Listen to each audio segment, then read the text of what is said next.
This is extremely long, and I typed it on my iPhone. I had to take many breaks typing, so there are probably errors everywhere, and this is really late to the party. Warning. Extremely sad story. I still remember when my mother committed suicide. It was St. Patrick's Day, and I was 12 years old. I didn't want to go to school because nobody really liked me, and I didn't like anybody either. I had one good friend. My dad worked away from home and came home for monthly periods. He was gone 3/4 of the year, and he and my mother called each other every day. I'm talking for 10 to 15 years here. My mom loved us, though, and if we really wanted, she'd let me get away with being sick. My dad, away at the time, didn't like that I was staying home. I didn't want to get my mother in trouble, however, so I suffered through the jerks at school. I got pinched a bit until the teacher gave me a sticker. When I got home, I was really happy because it meant I would get to watch TV or read. When I opened the door with my little brother, nobody said, "How was your day?" Nobody came to the door. I walked into the living room and I saw my mother on the couch with a blanket on her stuffed animals. "Maybe she's just sleeping," my 9-year-old brother said. My mother slept a lot and took sleeping pills when she couldn't fall asleep at night. "No," I responded, "she's dead." I then checked her pulse to be sure. My brother at this point was really sad. We were in shock because the only death we had ever seen was her golden retriever, Frosty. My memory of what was said is a bit vague. I'm not sure if he cried. I'm not sure if he said anything. All I know is no one was sitting down. My brother standing in shock and me doing the same until I had turned around and saw the note. How he didn't see it walking in the room is astonishing. In the middle of the note, she said things about how she loves us, Grandpa and Grandma, loves her husband and her sister, but the real part still holds on to me to this very day. Mommy is very sick, and I think she wrote something about how she loved us and didn't want to go to rehab. Now, before I can go further, I have to explain the background. Why does this part kill me? My mother was bipolar. She had been struggling with depression for years, got on medication and was doing okay. Until she got migraines. Very bad migraines. I knew the pain she was going through. A year before, I had gone through a long period of crushing headaches. I remember telling my mother, "It feels like there's a trailer on my head." To this day, I still regard those headaches as the worst pain in my life. I remember we went to the doctor. There wasn't much they could do, basically just asked if anything traumatic had happened. Well, my dad had just gone through cancer surgery. He was fine at that point, but even though it didn't affect me on the outside, I guess I was still going through stress. Liposarcoma was the name of his cancer, and this was the 3rd time they had found and had to treat his tumor. It would return 3 years after my mother's suicide. He recovered, guys. Back to the headaches. They took me to this weird scanner. I think it was an MRI. I don't know. My mother said I would have to be still if I wanted to stay awake, but they ended up just putting me to sleep. LOL. My dad said it was weird. He told me I had holes in my brain, but I'm still not sure if he was just bullshitting me. The headaches oddly disappeared a month or so later, so that was okay. I probably would have forgotten them altogether if it wasn't for the stupid journal I had to write in every time I got one. I got to stop taking medicine, too. I went on to deal with bedwetting and shortness. I was under 5 foot at the time and my bone growth was a year behind, they said. I'm a decent height now, though. So as you can see, I understand the headache pain. I didn't understand some other things, though. Obesity. A couple years before my mother took her life, she was obese. She had no self-confidence, so she ended up going through weight loss surgery. Thankfully, we had the money because my parents had taken us out of the expensive private school we were going to a few years before this. She went through with it and rapidly lost weight. However, there were still problems. She couldn't eat like she used to. She had never thrown up in her life, and suddenly she was running sick to the bathroom after eating. She still wanted to eat. I remember many nights where she would get up at 12 or 1 a.m. and walk to the fridge and eat cereal. I didn't dare wake her up. She was mean in her sleep. My mother, the nicest person I have ever known, was an absolute witch in her sleep. I didn't want to disturb her, though, so if she fell asleep eating cereal on the couch, I would clean up for her. The surgery worked, though, and she adapted to a healthy lifestyle, and by a year she was only overweight. And then after that, you wouldn't have been able to recognize her from her other self. She was skinny. Bipolar disorder. My mother was taking massive amounts of medication at the time. She had a shoebox full of bottles. She hated taking them, but suffered through it because she loved us and our family. I swear, if anyone in the comments says she took the easy way out, they can explain how giving up her social life to take care of 3 kids is taking the easy way out. They can explain how suffering through the day alone with her husband gone and with a crashing headache is taking the easy way out. They can explain why taking pills every day thinking, I can just end it now, is the easy way out. She needed help. She didn't like medication. ECT.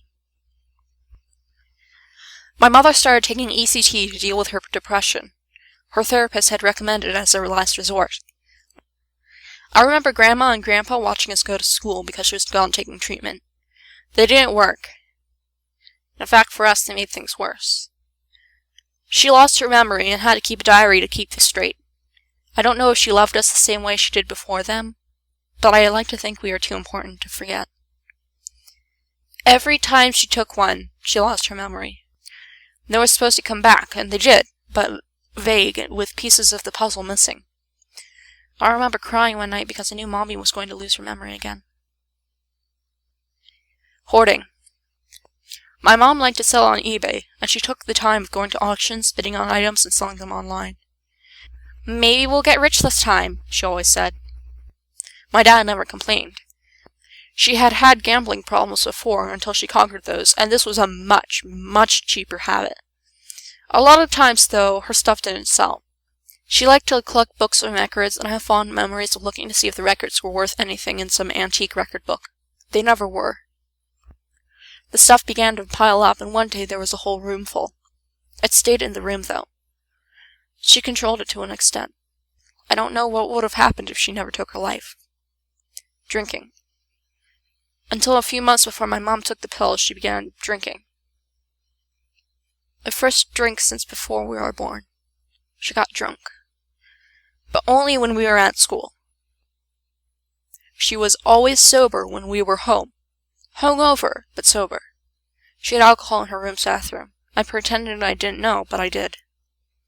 Parenting. I was always at home, no friends outside. My little brother was always at the neighbor's, never home. One kid used to bother me, but he hung out with the wrong people, so I avoided him a lot. 2 years later, he started smoking pot later and doing stupid stuff. Not that that doesn't mean pot is bad necessarily, just not for me. My older brother at this time was 15. He was in that stage of rebellion, so sometimes my mom would get stressed out when he talked back. She never showed it, though. After her passing, my brother wrongly blamed himself. I don't understand the pain caused from all of these things mixed together, and that means to criticize her isn't right. My aunt ended up taking care of me, and I hated her house rules, but I went through with it. Nobody cooked anything but boxed shit, and I didn't care. At least Mom was at peace. And if that meant I suffered a little, that's okay. I feel stronger now. Back to the scene where it happened. So I read the note. Next to the note was the bottles, her medicine. All the bottles were lying next to the note. Every single last bottle was empty. I opened every single one in shock. Don't ask me how I remember, as I'm recalling it just now, but there were 17 bottles. Author's note. I'm not sure who called first, but I was on the phone with the operator when my grandpa showed up. I call my aunt first, she doesn't answer. I leave a message, and I look at the bottles and count them, saying she took all of them and is dead. Next, I call my grandpa. Mom is dead. I'm sure she's alright, honey, but I'll come out to be sure. I checked her pulse and everything. Okay, I'll be right out. There was a sense of nervousness in his voice. I called up my dad.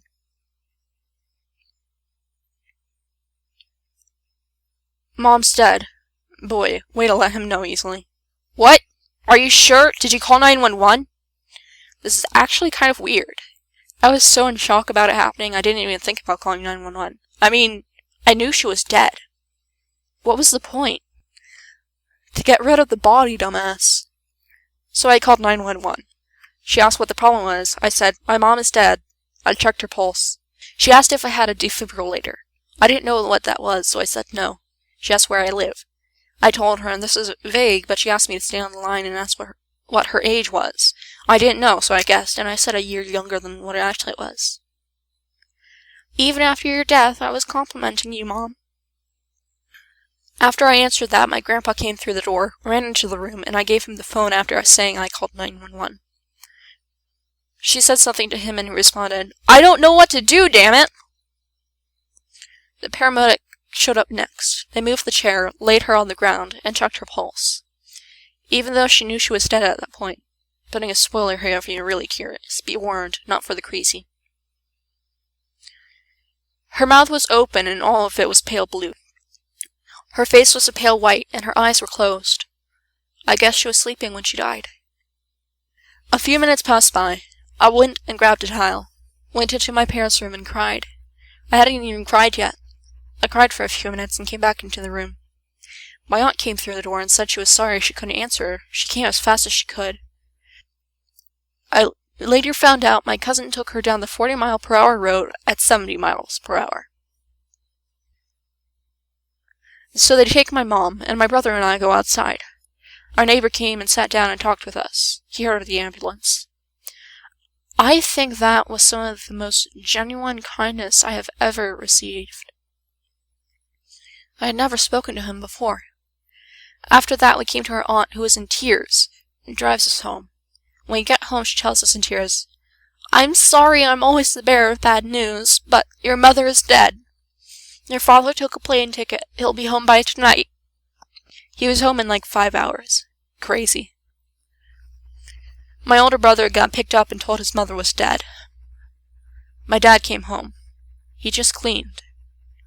All my dad was clean that night, and I felt so upset. It was my fault, I thought. We were passed between my father and my aunt. I gave up God. My older brother just found him again, but I haven't. I tried to earn my faith back, but eventually my reasons for not following God changed from hate to just not believing the Bible, and that Jesus died on the cross and rose again. I just don't believe that happened, and it took my mother passing to come to terms with it. My grades never slipped. My class all signed a book for me and a football for my little brother. My older brother in high school got a bunch of gift cards. The whole class knew before I was even at school. It spread like wildfire. People were saying, "Sorry for your loss," when they had never given me the time of day. My third-grade teacher pulled me out into the hallway, saying I was really brave for going to school the day after. I jumped into depression. I hated my life and contemplated suicide. I didn't want to do it, though, because I knew my mother held on. So I should, too. I woke up. Life isn't about you. My self-confidence after that dark period skyrocketed. And by the next year I had a few friends, and the next 5, and then, 10. I enjoyed going to school. I got smarter, too. I was always first in class, but I learned more. I started helping other students with their homework and stopped correcting the teacher. I started focusing on sports and went on to be the best linebacker the team had, and then went on to be an even better defensive tackle.